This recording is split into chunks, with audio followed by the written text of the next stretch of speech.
Listen, the show will go on. We will be 2-3 minutes late, but the show will go on. What it do, folks? Team No Sleep. I'm James. Don't worry about me. The guy over to the side of me, Montel Allen. What's happening with you, man? Man, blessed as usual, man. I Yeah, cannot complain at all.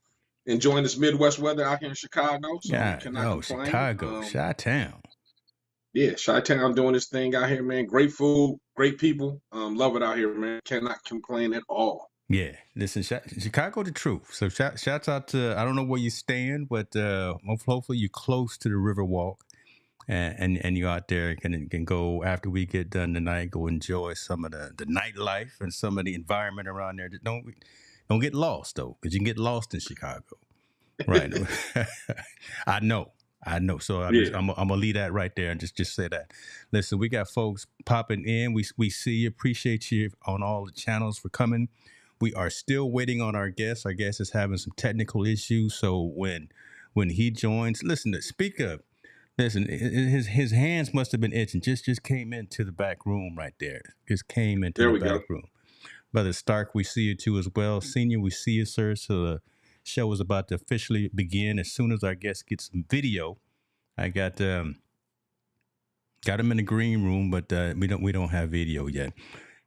Listen, there you go, man. See, I just got to speak it into existence. There All you I got go. to You got do to just is talk. keep, You got to you just know, talk them through it. That's all.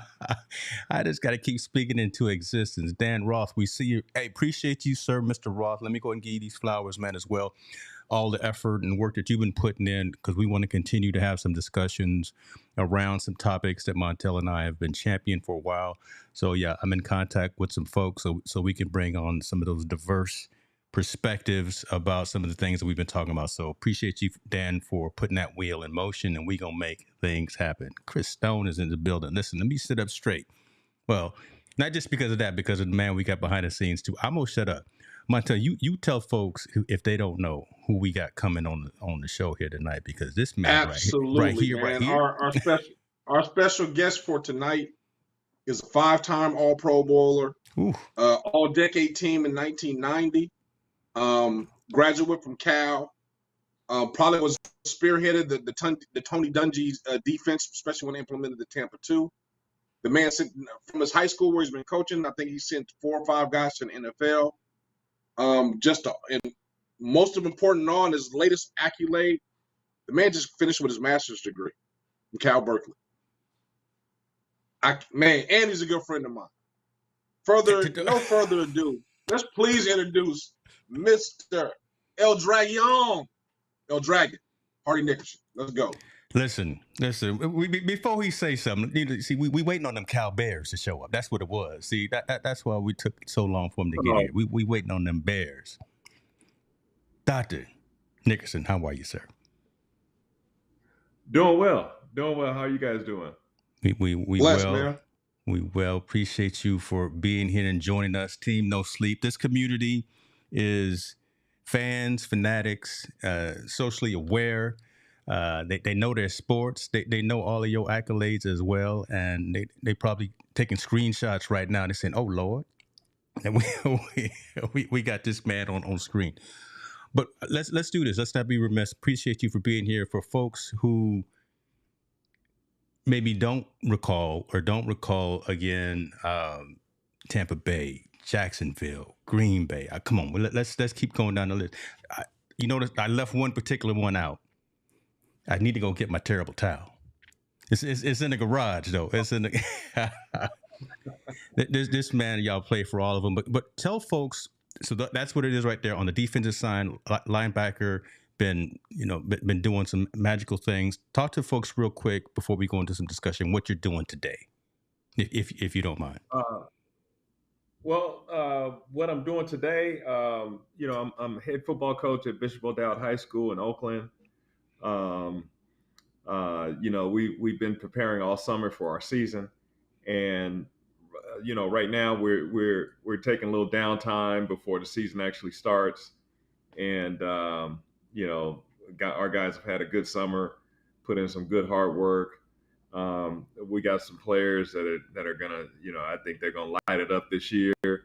And I've recently graduated, got my MBA UC Davis, and just excited about what's ahead, and just looking at all the options out there. Had a fun time today.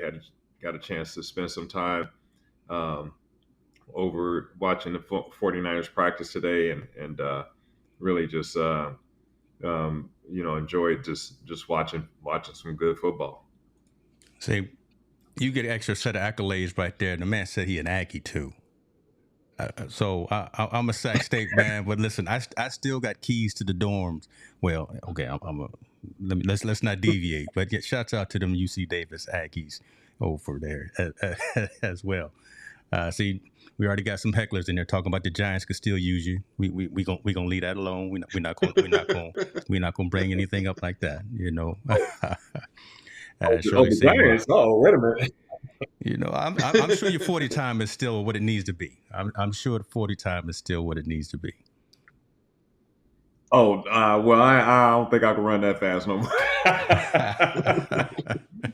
Now, if it were a distance, I can do the distance, but okay. I can't run the short, the short fast sprints and stuff. But yeah, I might be able to last one down. Listen, again, folks are already talking about saying they look like you can still suit them up. So, you still can still do what you need. You can run a few routes or two. So let's go and get locked in. Let's get focused. Montel, I'm gonna let you lead the discussion. I'm gonna manage the comments and things of that nature. And I always like to interject as well. So yeah. Coach Nickerson, we're gonna talk about probably NIL sports as it is today. Probably talk a little about the Olympics, but this is just time spent and hanging out with you, and also letting the community engage as well, if you don't mind. Yeah, that's cool.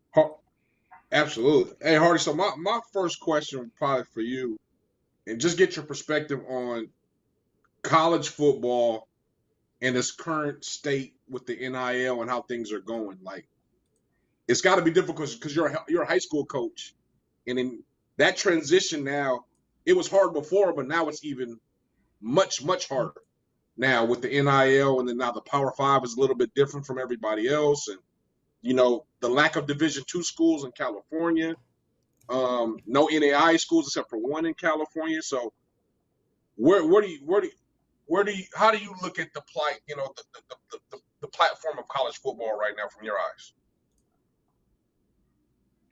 I think it's very tough. As far as the recruiting is concerned, I think it's very tough on the high school athlete right now. The way that things are going with the transfer portal, college athletes being able to transfer whenever they want, basically, to whatever program has kind of left.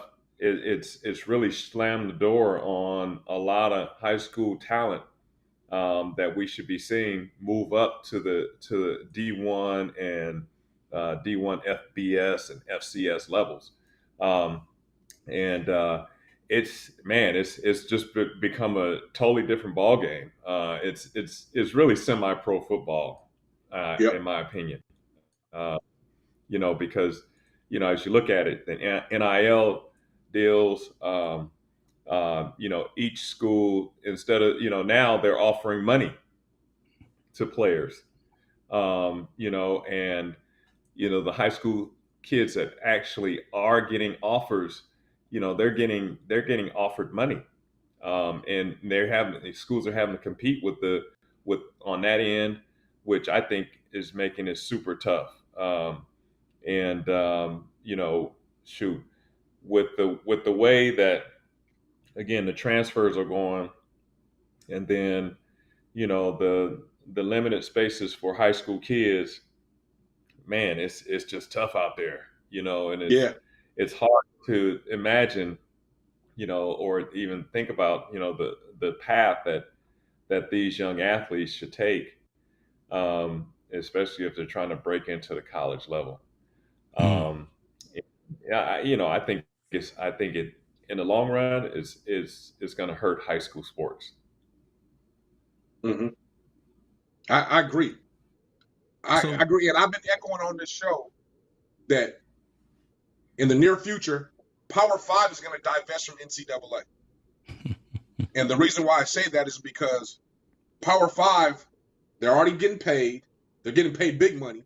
They already own every bowl game, and they own the playoff system. So why are we paying the governing body of the NCAA anything when we can govern ourselves?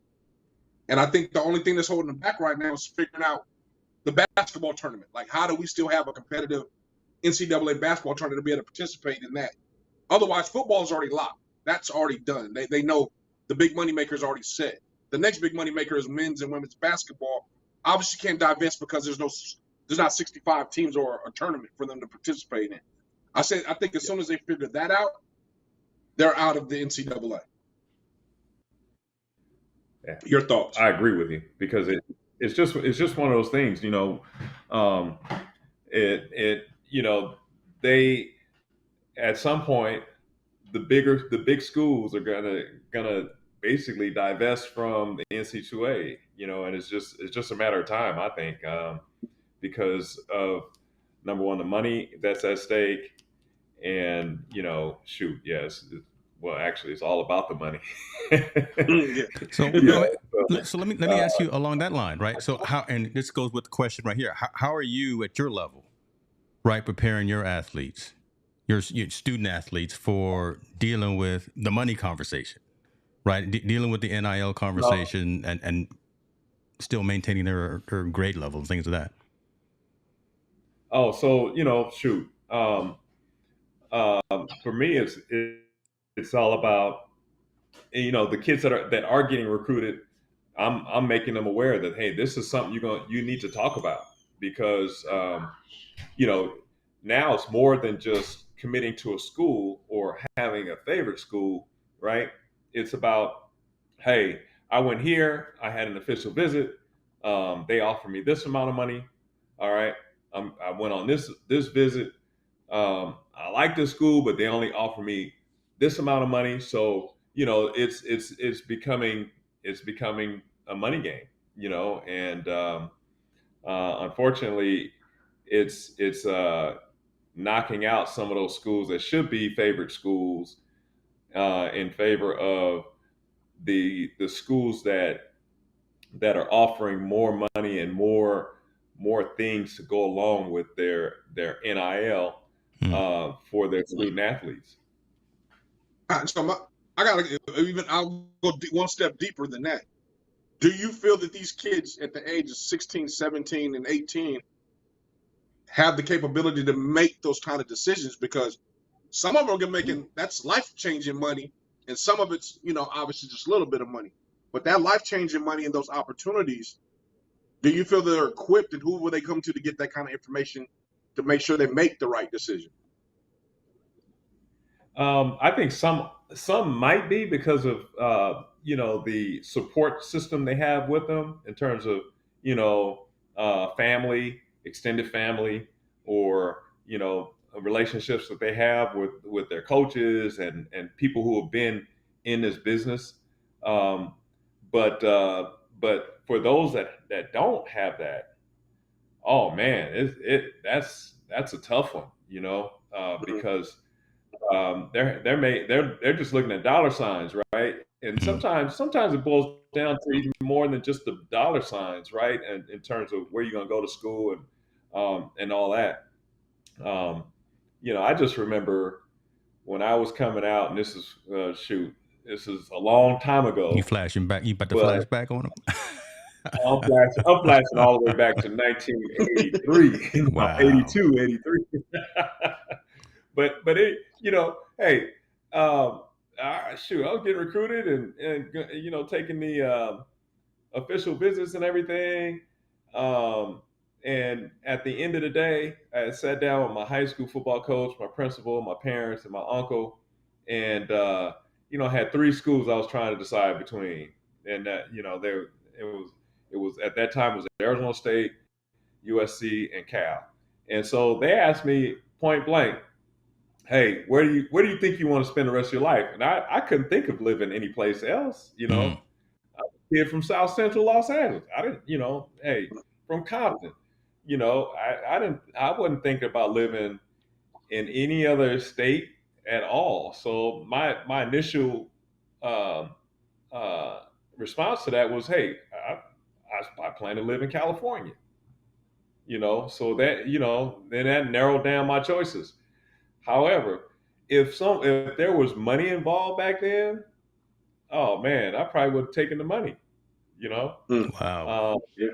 Even though there might have been a better opportunity, like some schools, young kids or young players, they can walk on campus and have an opportunity to play. Some schools they won't. It might nowadays it might boil down to, hey, the school that's actually offering you the most money might be a place where you may not get a chance to play. Exactly. Yeah. I agree. Yeah, that's a tough one. Yeah, so you got it's tough for kids now because especially if you don't have that support system around them, because they might find themselves in a bad situation. Yeah. So even with that being said, so next year in the Power Five, they're eliminating walk-ons and increasing scholarships, right? They're going from, I think, 85 to 105, right? I think they're somewhere around that number, 105. Yeah. So with that being said, now the margin's even shrinking, right? Because those 20 extra scholarships are going to go to guys that fell off the radar, that took a full ride, but at the lower division that want to move up, right? The guys that are outstanding MVPs for all the lower levels are going to get now a Power 5 option to come in.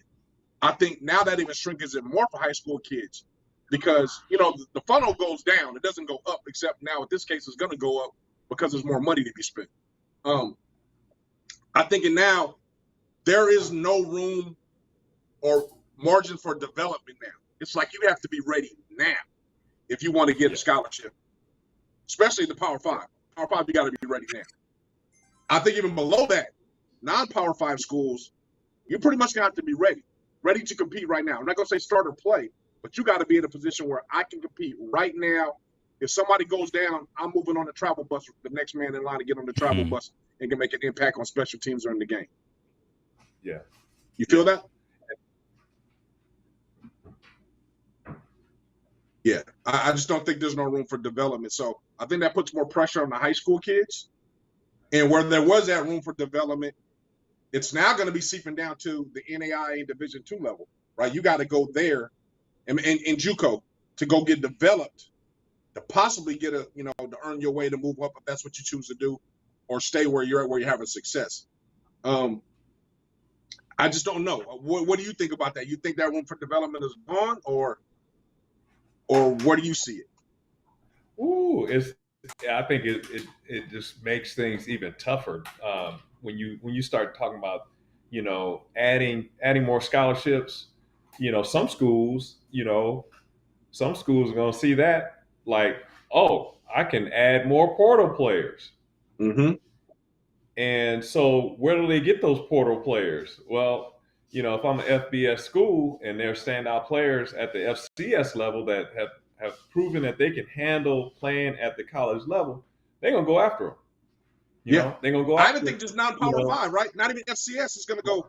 Guys that are non-Power 5 are going to move up now.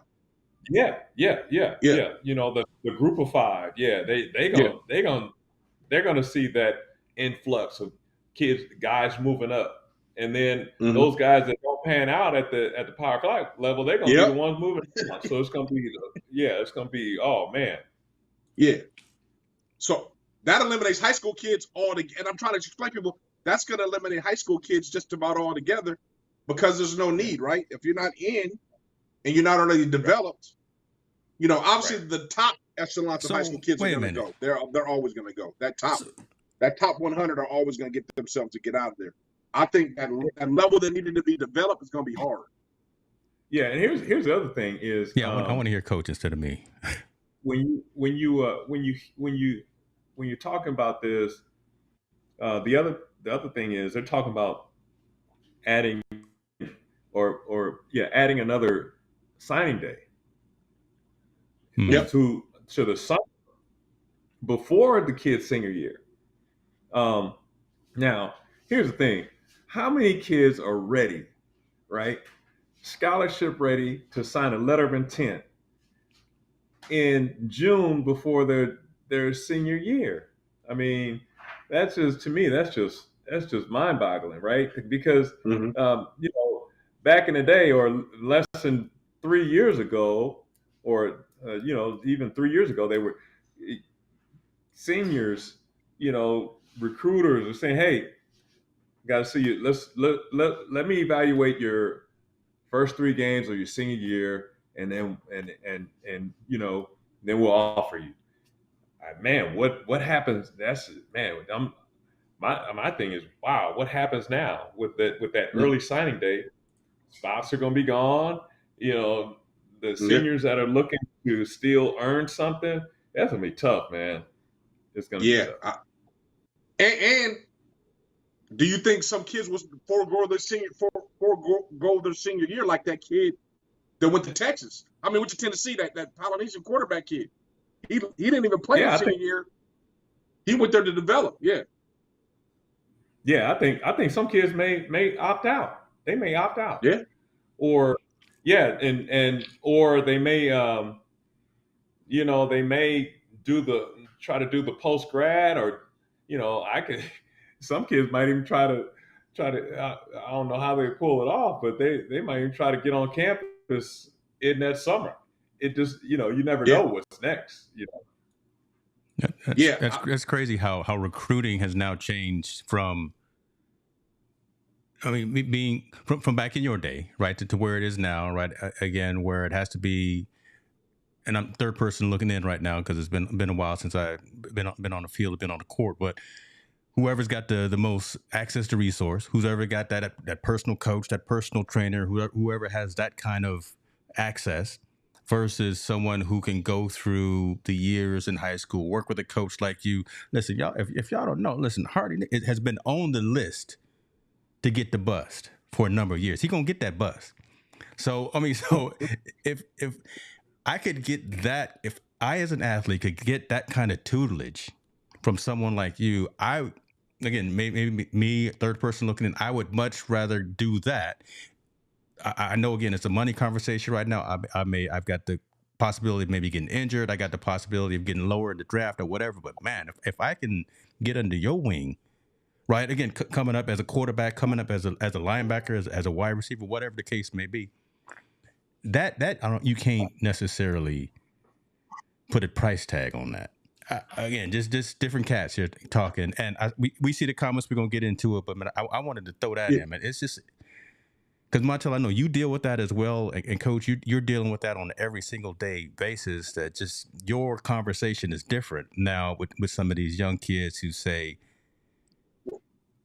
you need to look at my max preps, or you need to look at my film. I got film, right? And I need to be starting all that.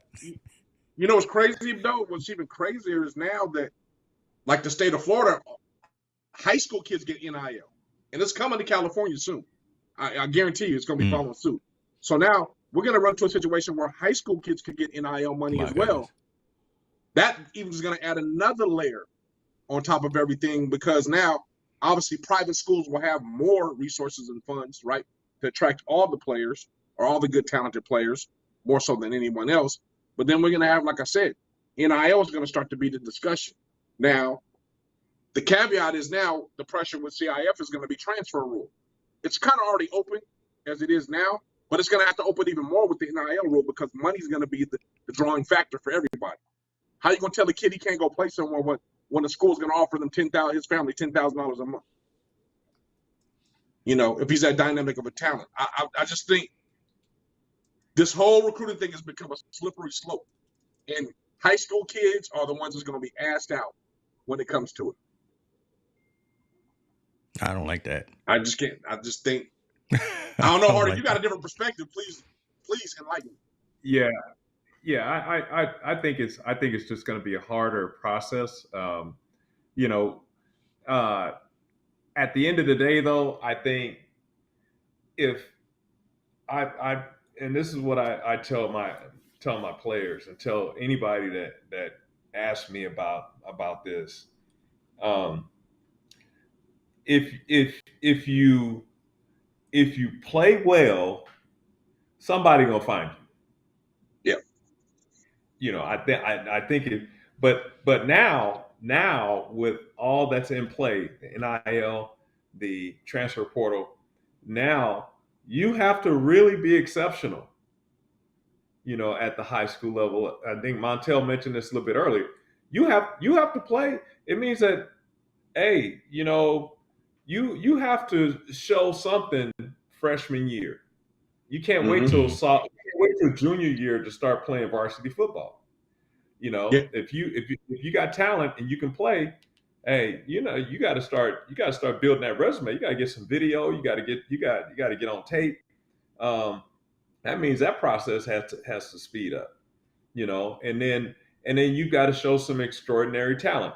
You know, it's if you run, for example, if I'm a defensive back and I also run track and I run my sophomore year, I run a 10.6. Oh, and you have some other measurables that kind of stand out. You may not weigh but 150 pounds, but if you're 6 feet tall, you're gonna start getting recruited. You know, but if you show some form of special attribute, I think those players are going to be fine. So it's going to end up streamlining, you know, the players that actually, the number of players that actually get to go from the high school level to college level. You're not going to you know, and unfortunately, some of those guys that are late bloomers, you know, the issue then is going to be where do they fall? You know, do they go to junior college? Is the junior college going to be the same route, or even junior college, do they start to dry up? You know, I was about to say that. Yep, Mm-hmm. I think they're going to start to dry up. Absolutely. I don't think there's I really don't see. It's going to be hard financially for them to sustain, right? For junior colleges to sustain, I believe, especially in the smaller markets, or I should say in the bigger markets, because there's going to be so much to do and there's not enough. They're not going to be recruited. Like if kids are not going to be getting recruited out of JC, because there's already a stigma, regardless if people want to believe it or not. When you go to junior college, you already have a stigma. Either you have a grade issue, a fallback, or there's something wrong. There's always something. They feel there's something wrong. And it can be nothing wrong, but there's always something wrong there. Or your development, you got to get developed. So with those stigmas in there, I believe recruiters are going to say, hey, if you're already playing at the collegiate level, which you already know there's things to be said for that Division III NAIA all the way up, you already know the regimen. You know you got to get up in the morning and work out. You know you have to report to practice in the morning. You know you have to keep your grades up. You know you have to do you've got time management. You know those intangible attributes you already have. So if I'm a recruiter, why would I get somebody that already has those soft attributes that I need, that I know that's accountable, that I know is going to do, instead of taking a chance on somebody else? Again, if he's an extraordinary athlete or if he has that special attribute, that's a different case. But the average kid that's trying to get in there that can develop a little bit, he doesn't have a chance no more, because I'm not recruiting that person at all. There's no need for me to recruit that person. There's no need for me to have the headache anymore as a recruiter. I can go get a kid that was a D2 All-American and bring him up. I know he knows everything. He's going to be excited about being here because it's upper level. I don't have to worry about it at all. He's going to be the guy that's going to be dialed in and give me everything he has. And I'm not a 4-year invested in him no more, a 5-year invested in him. I'm only invested in him at the max, maybe 4 if he was only a red shirt, but I'm sure he played 1 year. So a minimum of 3 years I'm invested in. And if I don't like him, I can cut him, because there's no scholarship is guaranteed. They're year to year. So if I don't like him, I can always waive him. It's not traditional, but it's done. It's scholarships year to year. So if he's not developing the way I want to, I throw him back in the pond and give me somebody else. I tell him to go back in the pool. I think it's a cold world for high school kids now, and it's unfortunate, because and I'm talking about black and brown men, are going to lose out a lot, because that's our outlet.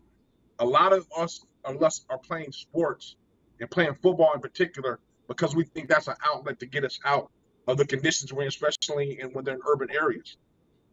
That mechanism now is going to be cut off, unfortunately.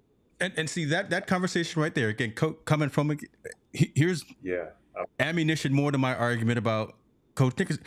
You coming from Compton, coming from that location, and being who you are and the accolades and things like that.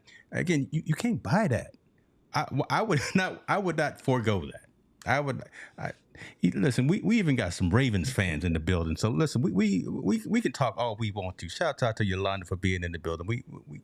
I know she give me a hard time sometime, but we let everybody in here, even these Baltimore Ravens fans. Well, as just think about this, man. When I was coaching at the University of Illinois, I had talked to Montel, saying, Montel, where are some players at? I'm looking for some offensive players, some ballers, man. And he Montel, you remember this? You told me about this kid. You sent me a text. Man, he is lighting it up. He's averaging like over 10 catches a game. Last game, he caught like 15 passes and for like 250, 200, 300 yards. Kid was breaking records. He was off the radar his junior year. Chris Olave. Yep. And he was lighting it. And so I started recruiting him a little bit, and then the big boys moved in. Ohio State. I think Michigan showed up, but this was late in the process. Most of, especially for Ohio State, Michigan. So the kid had to have done something big time, man. And you see what kind of player he turned out to be. Imagine today, with the way things are headed, man, a guy like that may not get a chance. Yeah, exactly. You're right. It just, Billy Dunkel, the guy. Remember I gave you Dunkel too, the lineman. Yep. Yep. Great player, great high school, great college player, but he was so late to bloom in the radar, right? You got on him super late as well, just because you didn't know about him. He wasn't on the national radar, which he should have been. He was a big 300-pound kid that can move and very nasty. But those kids now are going to fly even further under the radar, because if you're not acknowledged by your, like you said, your sophomore and junior year, it's almost like we're already out of scholarships. We're done. And I've talked to coaches already, especially I talked to a couple of guys I know that's in the Power 5. They're already on 2027 recruits. They're done with 2026. A lot of them. They're already on 2027. They're already moved that far ahead. So you got to be 2 years ahead in your recruiting process, just like you are in your development. You got to show something ASAP to get ready. Man, wow. It's we are rewriting the rule book. It's we're more about, again, at the high school level, and I know, Coach, you've been at the professional level and at the college level as well. I want to get to some of these comments that are coming in from folks that are watching. So we actually, where was it? We had a question coming in from Chris Stone asking some of the coaches and some of the mentors that have helped you along the way. Because again, you've got a wealth of knowledge just from your experience, but who do you have on your, I'm not going to call it a Mount Rushmore, but who is it that has helped guide you on some straight and narrow? I had a few people. My high school football coach, who passed away last year, was huge, very instrumental in terms of guiding me and just dropping nuggets, whenever I needed it. His name was Lalo Mendoza. He coached at Bourbon Day High School in Watts. That's where I went to high school. And I always leaned on him for just for any kind of guidance that I needed. And he was always straightforward. He shot me straight, and honest about anything I asked him about. I had my dad. My father was in there with me, and then when I got to college, I had a coach in Joe Cap who who believed in me and shoot, he kept me encouraged. Whenever I was down in college, and he was always somebody that I looked up to. Um, I had him. I had my other coaches, and then when I got into the league, I was always I was fortunate to be around some great coaches. Mm-hmm. I started out playing for Chuck Noll, Come and on, you start at the top. shoot, Yeah, you that's start out at the top. good as it gets. And the thing I learned from Chuck Noll was he was a four-time Super Bowl champion. The Steelers in the '70s, they had a run. Shoot, they missed going to 6 straight Super Bowls just by a couple plays. Yeah. Um, so it was man, I was you talking about eyes wide open and ears wide open, listen to everything coach had to say. But the thing I learned from him was just how you had to pay attention to the details, the details,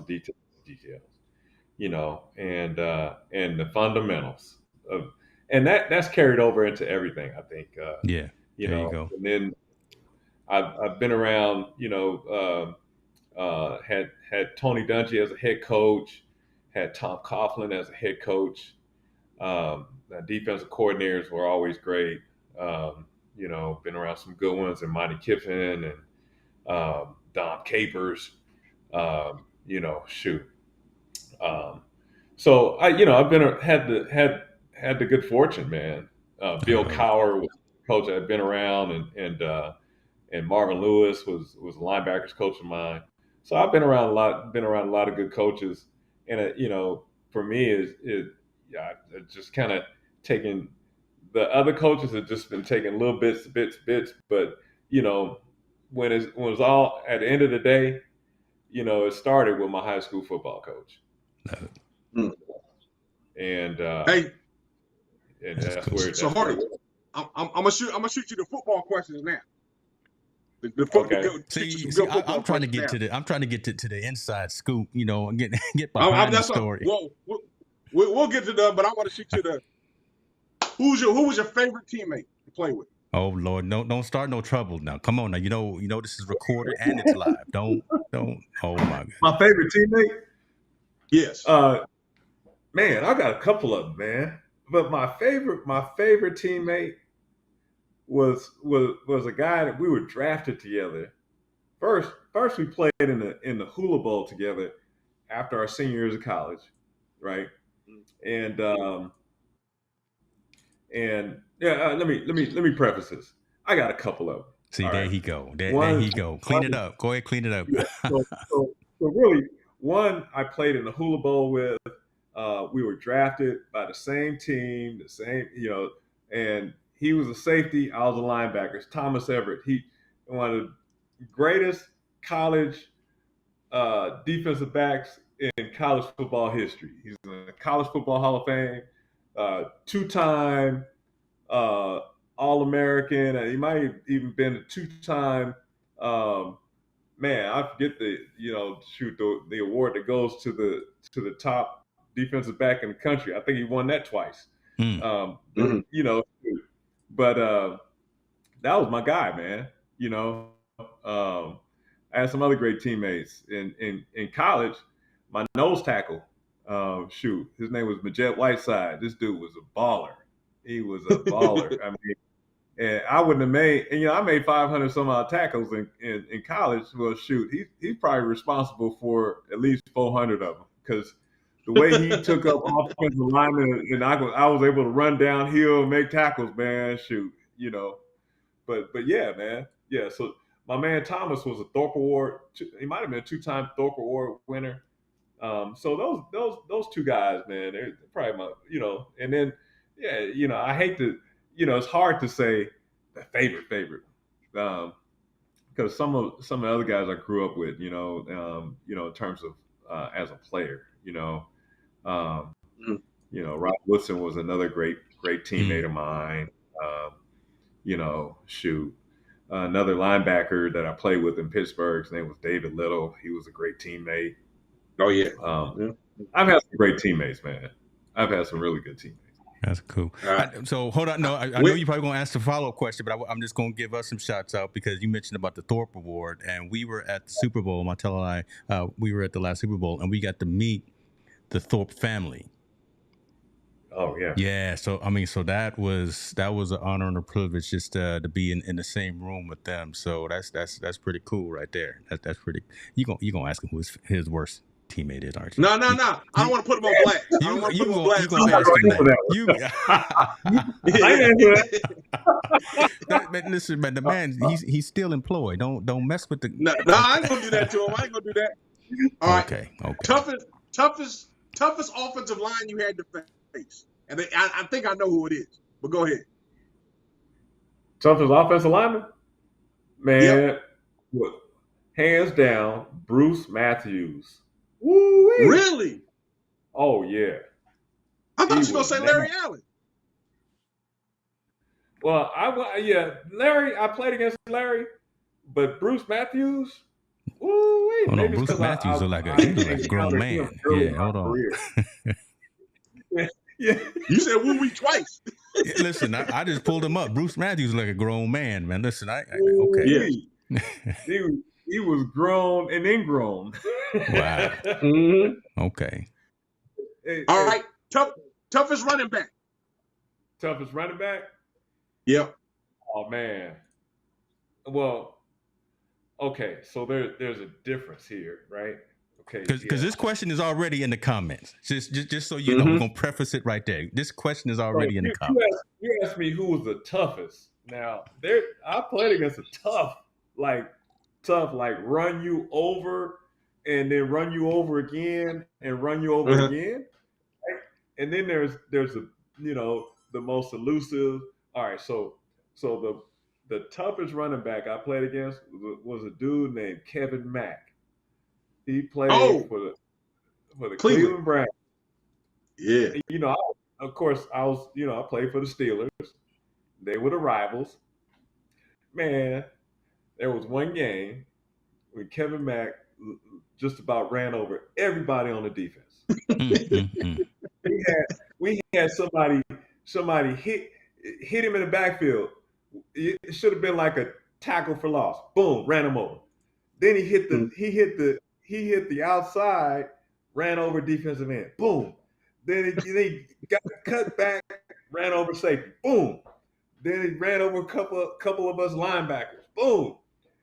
If he hadn't tripped on the shoestrings, he would have scored, right?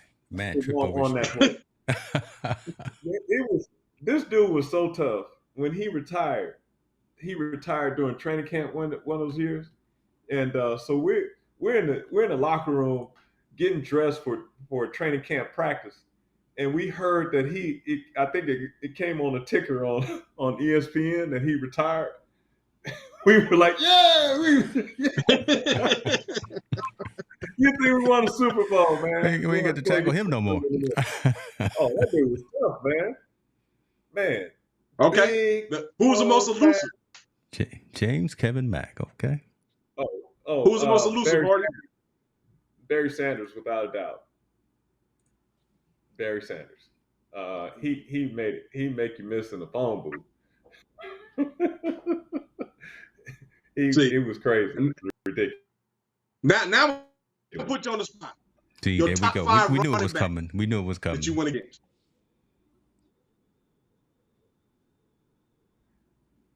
Top 5 running backs? Yeah. Ooh, man. Okay. Top 5 running backs. Barry Sanders. Thurman Thomas.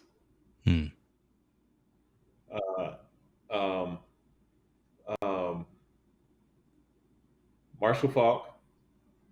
I played against Marshall Faulk a couple times, but the first time we played against him, his rookie year, they played him at literally every position. He was at running back, he was at slot receiver, He played the wide out. He was all over the field. He was these linebackers he was giving me a fit one-on-one, trying to cover him. Then they split him out, and our quarterback couldn't even cover him. Wow. It was crazy. It was ridiculous. All right, so that's 3, right? Let me see here. Who else gave us a fit? Jamal Anderson was rough. Yeah. Boy, Okay. Atlanta. Okay. Yeah. He was good.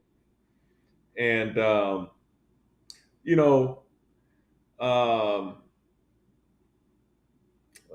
let me think here. Yeah. Toughest ones. Then I probably have to throw in Kevin Mack just because he was running over everybody. He was punishing. No. Okay. No ED, no Eric Dickerson? See, I played against Eric late in his career. Okay. Yeah. So I'm thinking about dudes that I played against that was just like absolutely. Couldn't do nothing with them. Yeah. All right, let's go to okay. So let me ask this before you ask that one, because I want to ask one of these questions that's in the comments. I'm gonna get to. But do you know, or did you play with Irvin Fryer? Irvin Fryer is a friend of the show, and he was a wideout for the Eagles. Okay. Just in case he's watching, maybe see if he had to talk some trash about him. Yeah, Irvin was. I played against Irvin when he was with the Miami Dolphins. Okay.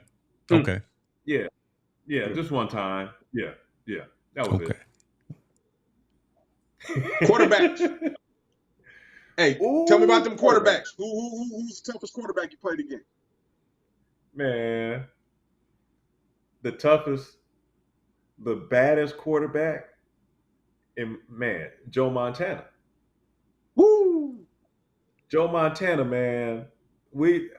My first year down in Tampa, we played them opening day, and man, I had never played against a quarterback that it felt like he was just performing surgery on us. He was hitting every pass. He was hitting every pass, every route. I don't think he threw an incompletion that day. Man, that dude, he was just like, and every pass, the receivers were catching it like they ain't have to do nothing but just put their hands up, and everything was in stride. Wow. I feel like we were on the operating table, and he was Joe knew your playbook. Joe, he was carving us up, man. Golly, wow. That's crazy because Joe don't get enough. Joe don't get enough respect because he was great. People just don't understand how great Joe Montana was. Oh man, Joe was off the hook, man. Mm-hmm. He was hook good. So you get accolades from that statement right there. Because I know our show's gonna be over in a little bit. We're gonna go post football now. I want you to kind of dive into this one a little bit. We always hear about the players' financial situations, right? From your perspective, us as common fans, how do they get in them situations? They make all this money, or at least they say on TV, he's made $25 million and now he's broke. Can you explain to people or explain to our fans, like, how did that possibly happen? I know bad investments are, but we see it only from our eyes. I want to see it from a former player eyes. How does that kind of happen so they can get a better perspective? Well, okay. So first off, the taxes on the money is like 50%. Mm-hmm. So if I say, for example, I get $10 million, it's automatically down to 5. Mm-hmm. And now if I splurge just a little bit, right? I buy a house. A house now is $1 million. Yep. Now it kicks me down to, and then property taxes, all that kicks me down. So that 10 went to 5. I buy a house. A house is $1 million now. All right. And then property taxes, that probably gonna kick it down to like $3.5 million. All right. You have, let's say you have you have a year like 2008 when you had the market crash, right? Ooh, that put the hurt. That hurts now, right? That knocks that Mm-hmm. 3.5 you got in there down to maybe who knows what, down to 1 million. Mm-hmm. All right, and then you buy a couple cars, that kicks it down to 750, Mm-hmm. and then you're trying to live. You go on a couple of nice vacations, man, that's down to 655, maybe 500, and all of a sudden the money's gone. Yeah. My Oh, not to goodness. mention the agent's fee, right? Your agent. Oof. Your agent got his little fee too. Yep, got to Yeah. pay your agent 3%. And he gets So the paid on the agent 10 million, not the 5. 3% of 10 million, not 3% Yeah. of 5 million. Yeah, exactly. Exactly. So when you factor that in, then money's gone. It's just gone. Mm-hmm. That's how it happens. I think players get a bad rap, especially when, like, I don't want to put it. I mean, well, Clinton Portis, he's made his story public. How Clinton Portis lost a lot of his money in this situation, and I think people give them a bad rap, like they think those guys are just irresponsible, or they just don't know what they're doing, or they just reckless with their money. And it's not that. I think one, they don't have the financial literacy part, especially. I think the NFL introduces it, and then they go away from it. They basically say you're on your own to kind of do it, and then. There's thieves, right? People steal money from them. You have all this money, you're not counting for everything that's going on, so it gets stolen. And then on top of that, bad investments, and then like you said, the house market crashes, and all these things kind of bubble around. And you as a player, when you're playing, you don't think the well's going to end, right? You think it's going to keep coming until that day, until it ends. Right. So you have a $35 million lifestyle. And you ain't making $35 million no more. You're not making anything anymore. There's no money coming in.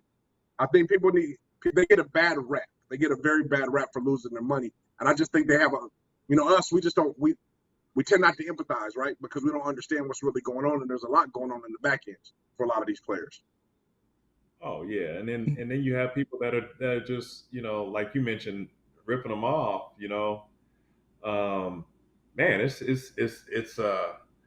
it's tough seas to navigate. Yeah. And the more money you have, the bigger the waves, the rougher the seas, and it's something that I think the thing where it starts is education. Now we can blame the players for not being educated, but to me, I think the moment a student athlete steps on campus, I think that university is obligated to teach,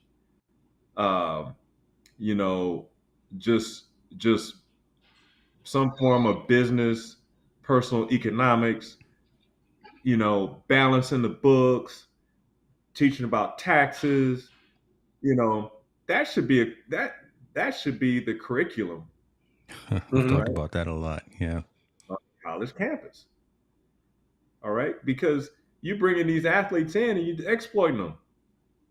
No, when I went to the number one public university in the world, in UC Berkeley. All right, but hey, they didn't teach me about taxes and how that works. They didn't teach me about that. I majored in sociology. I knew social theory when I left school, but as far as those practical things that you need, those tools that you need to help you make good financial decisions, that wasn't offered to me. That's crazy. So I think it's on the universities, right? Just think about it for a second. You bring these kids on campus, they make millions of dollars for the universities. The least they could do is teach just that little bit, the financial literacy, you know. Yep. But you got universities that are hung up on, oh, you have to have this GPA to get into the business program. You got to do this. Hey man, hey, teach these kids, teach them about that, right? You know, shoot. So yeah, I think that's That's where important. the the athletes are failed. And I'm glad you said that. And Martin, I'll let you interject, but I also want to be cognizant of time and respectful to our comments here. I'm glad you took it that direction about the student athlete and the onus, because I was going to ask about onus on players versus onus on a university versus even onus on the league. And listen, again, we don't want you to get in trouble because we're gonna get you this bus. What we going so we don't want you saying nothing wrong about the alumni association. But again, I think you kind of answered it right. Where does that onus lie for, again, that 17, 18, 19, however year old, coming into money, not realizing that 10 million turns into 750,000 really fast, and not having someone in their corner, in their squad, part of their crew to help guide them in the right direction. Montel and I always talk about it. We break it down and say, you got to protect the bag. Right, so you got to protect the person who is out there doing the thing, and that's being around the right people. That's making sure that when you go out clubbing with your partners, that you don't get caught up in the wrong situation. You know when it's time to leave. That you don't go out and buy all the watches. You can go buy a couple of them, but you don't have to buy everybody a watch. Just that whole kind of conversation. So I wanted to put that question up from the comment, but I like where you went, putting the onus on the institution that all these athletes are going to as well. Yeah, but we talked about it before, though. I'm sorry. Just think about Hardy, for a second. We talked about it before. How I feel that the universities should make every student athlete pass at least a financial literacy certificate every year while they're at that university collecting the check. It should be something that maybe Merle Lynch or somebody has a class that shows them the basics of financial literacy, how to do it, how money works, how taxes work, and all that stuff. And they should have to pass that class in order to be eligible to play. Because if they do that 4 years in a row, something's going to stick. I have a hard time saying that a 16, 17-year-old going to get he gets a big NIL deal, he going to splurge. That's him just not knowing. But I think if he's playing another year and another year, at some point it's going to stick with that money. He knows that money is going to run out. And hopefully he invests it wisely or saves it or whatever he needs to do. But that's not there. And coming from somewhere where you don't have anything, and somebody gives you a lot of money, $10,000 is a lot of money to somebody that has $0 in their pocket. Yeah. They don't understand. So can you imagine giving a kid now that has $0, $100,000 or $300,000 or $1 million? It's the same concept. They think it's everlasting. It's not going to run out. So I agree with you. I think universities now with the NIL is in place, they should have to pass a financial literacy certificate every year. They need to achieve that. All student athletes, football all the way to golf, everybody. I totally agree. We gonna get this right. We gonna get this right. And I think it also comes to it comes back to high school as well. When I think whatever state a kid happens to be in, whatever level that they have NIL, that's gotta be part of the educational curriculum. So if they can receive NIL money in high school, then that should be part of the high school curriculum. And they should have credits that apply to college. Wow, that's crazy. It's truth. It's coming, but God, that's just 15, 16-year-old. Wow, how fast it has gone. Because again, 3 years ago or whenever the day before the transfer portal opened, Montel and I were live, and we were talking about how this is going to shake up the world, and in only this 3 or 4 year time frame, now we got Hardy Nickerson Senior come in here talking about NIL conversations need to be happening at the high school level. The high school level. I'm not ready for that. But he's right though, because it's so rapidly spreading down, and we're identifying these so-called super athletes at a young age that the money's there. I mean, there's Pop Warner kids that got commercial deals and offers. They're not committable offers, but they're getting offers and getting all this publicity just based off of being in Pop Warner or being young or being supposedly a young phenom. Whether they pan out or not, that's here to say, but they're getting money already. So the state of Florida's already said, you can pay your high school players. You can pay them. So if that's you got to think everybody's going to follow suit at some point. Texas is going to be probably the next big one, and then after that will be California, because those are the three biggest football states. Then will come Ohio, but that's going to spread. And with that being spread, I think if a kid is getting hundreds of dollars or thousands of dollars, I think Hardy's right. We need to eliminate some of those curriculum, and I hope NCAA makes it part of clearinghouse. This is, hey, you need to offer financial literacy classes for them to take to make them a part of clearinghouse, instead of having them have to take something that's, take that extra science class or take that extra foreign language class or something. Make them take those classes instead and put that part of the clearinghouse to make sure all kids go through it. I think if they do that, then they'll have something. But I don't know. I mean, we don't know how this is all going to go. We're treading already new territory now with the high school kids getting NIL. We thought college was going to be a big deal. High school's even going to be something even more strange, and how to manage it. All right. Just imagine this. Just imagine this. I can only imagine, myself in high school. If somebody gave me $100,000, right, and I had an NIL deal my senior year of high school, I got $100,000. Man, I would have spent that money so fast. Yeah, and then what they don't tell you is you got to pay taxes on that. So I would have got that money, right? I wouldn't even. Oh man, taxes? Who would have been thinking about taxes? I've been out having but hey, it's a good time, man.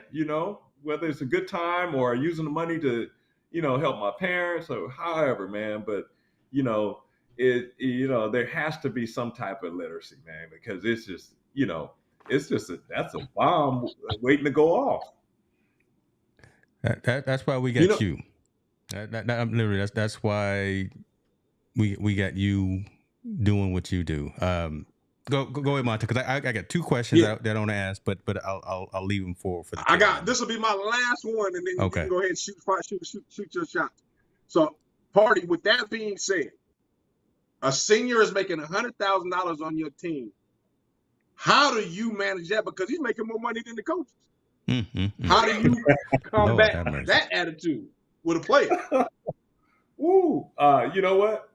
I think the only thing you can do is, I think in that process of getting to the stage where they have earned that money, that you, as a coach, that you formed a relationship with the kid to where there's a trust and respect, and I think it's important to that word respect is really big, because I think it's important that that is part of the relationship between the player and the coach, and understanding that there's a standard, and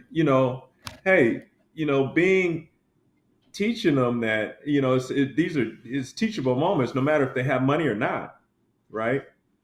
And they're making more money than their teachers and the coaches and even the principal, but just simple things that carry over into every aspect of life, and that is, man, that part about respecting the people that are helping them, that have helped them get to that point, and respecting the fact that they got that money because they participate in a great game.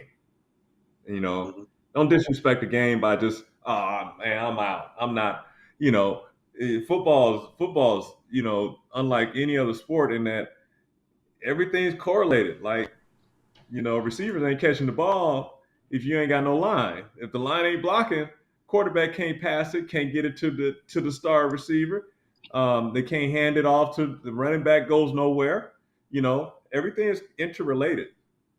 Defensively, everybody's relying on the next guy to get their responsibility.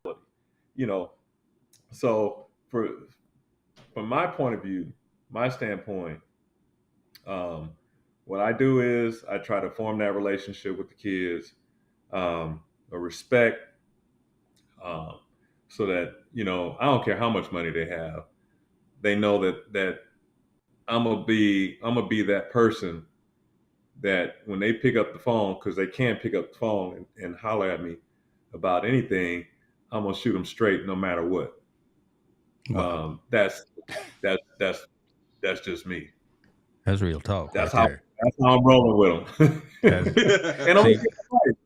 I'm gonna tell them, hey, they get that money. Hey, you know what? You're gonna have to pay taxes, bro. So don't spend it all. yeah, You yeah. There you go. better not And if spend you and if over you in half of it. California, 30-some%, right? Listen, right? Well, Yeah. My thing is, hey, you better not spend over half of it. Mm-hmm. I'm gonna make sure folks know about that. That's gonna be all over the internet in about 2 hours, Coach. So and I'm gonna be tagging you on that line right there. But so what you said kind of goes in line with this last question that came from the audience that I want to ask you. Looking at today's game versus looking at your game, my initial question was, why did you choose defense versus defense versus offense? Why did you choose that, or did you always play linebacker, or did you start out on the other side of the ball, or what? Oh, so this is a good story. It's a long story, but it's a good story. I'll try Bro, to keep it we got short. all your time. Listen, we got So, unlimited tape. so here's how my football life started. All right, I've been bugging my parents about playing football for the longest, and then when I was about 13, they decided to let me play. So my dad took me to over to Athens Park in Los Angeles, and they had tryouts. So I, did the conditioning for 2 days, and then they said, hey, okay, we got to break y'all up into positions. And initially I wanted to play like running back or wide receiver, but the coach there were about 150 kids out there, maybe even more. But the coach said, okay, everybody want to play wide receiver. All right, raise your hand. And all these dudes raised their hand, right? And then he told them to move over to one side, right? A ton of kids, right? Oh, everybody want to play running back. Raise your hand. All these kids raise their hand. So I'm looking around, I'm like, man, okay, huh. Then he got to the offensive line, and so they were gonna have cuts, Yeah. right? So this is my first time ever playing first year playing football, contact football. Now I played like flag football at the park and all that, or played sandlot, whatnot. But so coach said, hey, okay, all right, everybody want to play center, raise your hand. I looked around, there were no hands up, so I put Oh, my hand up. So I started playing offensive center. All wow. right, but I was a bad dude at offensive center now. Um, and then so I played center um, for 2 years at at Athens Park, the Athens Park Packers, and then I went over. So my father sent me to Bourbon Day High School, and so my freshman and sophomore year, I played offensive center for freshman team, and then my sophomore year I made varsity at center, and I started. And then before my junior year, I went to offense defense football camp. And so when you at the camp, they had all these. I didn't know what was going on, but they had pros there, pro football players like Ed Too Tall Jones, Tony Dorsett. All these guys were at this camp, and they had a bunch of college coaches at the camp. And so I get to the camp. The first day we did offense in the morning, and we did defense in the afternoon. Then at the end of the day, the camp coordinator pulled everybody up, said, "Hey, okay, tomorrow you go to the whatever position you choose. You decide on what position you want to play, and that's what you're gonna play for the rest of the camp." So I decided at that point, I went back to my room that night because it was sleepover camp. I went back to my room that night and I said, "Man," I was thinking to myself, I said, "I'm gonna play center when I get back to school, so I'm gonna play linebacker here." So I played linebacker, and the next morning, got up, I went with the linebackers, went through all the drills, all this stuff, and the linebacker coach at that camp was a linebackers coach at USC. Wow. Right. So I go there, I'm doing the drills and all that, moving in, boom, boom, boom. And then once we got done with like our individual period, he started pointing out guys and telling them, "Okay, you're going team one, you're going team two, you go team one." And he points to me, "Oh yeah, you go over here with team one." I didn't know team one was a prospect dudes. Right? You had made the cut already. So I'm like, "Oh shoot!" So I get in the huddle. We go from individual, then we go on. It's all the prospect dudes, right? And so we're going 9-on-7, and they ran a lead play at me. Boom! I ran in there. Boom! Knocked it out. I closed. I did the thing you shouldn't do. I ran in there so hard. I ran as hard as I could. I hit the fullback. Closed my eyes. Hit him. All I could feel was I felt like bam, bam, bam. Just like 3 hits in a row. I hit the fullback, knocked him back into the halfback, and knocked them both over. Right. Everybody on the head. So that's how I started playing linebacker.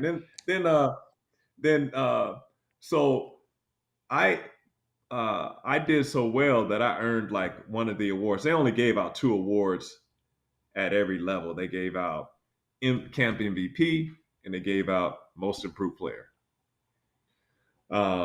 So my buddy from my high school, he was a highly recruited like safety. Dude was ridiculous. 6'2", ran 4.5. He was ridiculous. He was a man child. But anyway, so he won MVP and I was most improved. So when I got back to my high school and for practice and all that, the coaches they got word and they saw me at camp, so they were like, "Oh shoot!" When I got back to school, they said, "Hardy, get in there, inside linebacker." And shoot, I was tearing it up, man. I was tearing it up.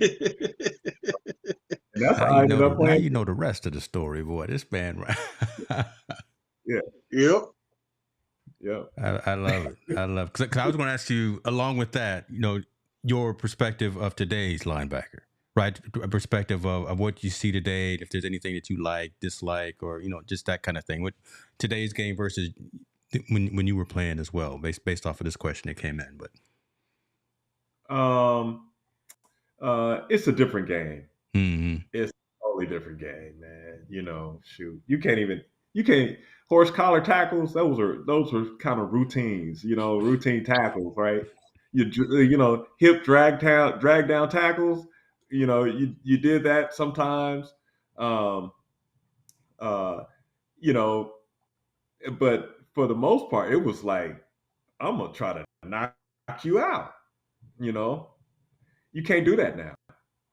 I used to try to, it was football to me. It was like football was like survival of the fittest. It was this tough, shoot, I'm gonna hit you so hard, you ain't gonna want to even think about running my way. And if you do, you're gonna go down before I even get there.